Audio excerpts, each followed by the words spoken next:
இன்னைக்கு டாப் லெவல்ல இருக்கிற பிசினஸ் மேனுங்க நிறைய பேரு ஜீரோல இருந்து ஆரம்பிச்சவங்க தான். உனக்கு தெரியும்ல? நீங்க சொல்றதெல்லாம் நான் ஏத்துக்கிறேன்க்கா. ஆனா புத்தி திறமை தாண்டி பணமும் தேவைப்படுதுல. இன்வெஸ்ட்மெண்ட்டுக்கு நாம எங்க போறது? வீடு நகனு எல்லாமே அடமானத்துல இருக்கு. வெளியவும் நிறைய கடன் வாங்கியிருக்காங்க. நீங்களும் கணக்கு வழக்கு இல்லாம கொடுத்துருக்கீங்கன்னு சுதா சொல்லியிருக்கா. ஏற்கனவே இவ்வளவு கடன் தொல்லை இருக்குக்கா. பிசினஸ்க்காக புதுசா யார்கிட்ட போய் கையேந்த முடியும் சொல்லுங்க? என் கிட்ட பணம் இருந்தா ஒரு செகண்ட் கூட யோசிக்காம கொடுத்துருவேன். என்னாலயும் இவளுக்கு உதவி செய்ய முடியல. இவ ஏதோ ஒரு வேலை செஞ்சு முடிஞ்சதா வீட்டுக்கு கொடுத்துட்டு இருக்கா. அதையும் விட்டுட்டு புதுசா ஒரு பெரிய கமிட்மெண்ட்ல போய் மாட்டிக்கிறது எனக்கு நல்லதா படலக்கா. அதுவும் இல்லாம பிசினஸ் ஆரம்பிச்ச உடனே அடுத்த மாசத்துல இருந்து வருமானத்தை எதிர்பார்க்க முடியாதுக்கா. அதுக்கு 4-5 மாசமாச்சும் பொறுமையா இருக்கணும்லக்கா. அது வரைக்கும் இவ குடும்பத்தை சமாளிக்கணும்ல. உன் கவலை எல்லாமே நியாயமானதுதான் செல்வம். நாங்க 2 பேரும் இதெல்லாம் யோசிச்சிருக்க மாட்டோம்னு நினைச்சியா? பிசினஸ்ல பிளஸ் மைனஸ்ன்னு எல்லாத்தையுமே யோசிச்சுதான் நாங்க இந்த முடிவை எடுத்திருக்கோம். ஒத்துக்கிறேன் செல்வம், இது ரொம்ப பெரிய ரிஸ்க் தான். ஆனா ரிஸ்க் எடுக்காம நம்ம லைஃப்ல ஜெயிக்க முடியாது செல்வம்.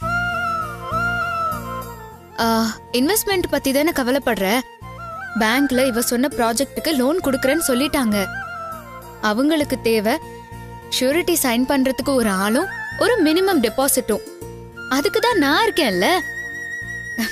என் ஃப்ரெண்டுக்காக நான் இத கூட செய்ய மாட்டேனா?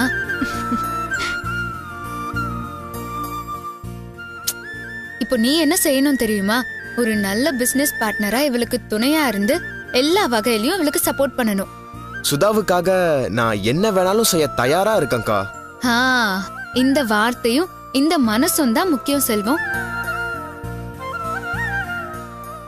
ஐடியா இருந்தும் டேலண்ட் இருந்தும் சப்போர்ட் பண்ண ஆளும் இல்லாம தான் இங்க நிறைய பேரு தோத்து போயிருக்காங்கப்பா.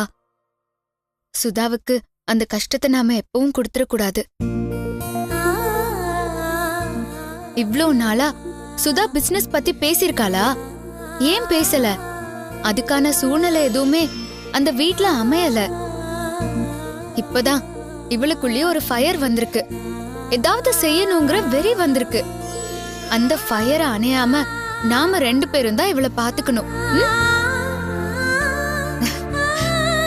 சுதாக்கு இப்போ பணங்கிறத தாண்டி நம்பிக்கையும் தைரியமும் தான் தேவை. கூட இருக்கிற நாம தானே அதை கொடுக்கணும். உன்னால முடியும்னு நாம சுதா கூட நின்னு அவளை பாசிட்டிவா என்கரேஜ் பண்றதா இப்போ முக்கியம்.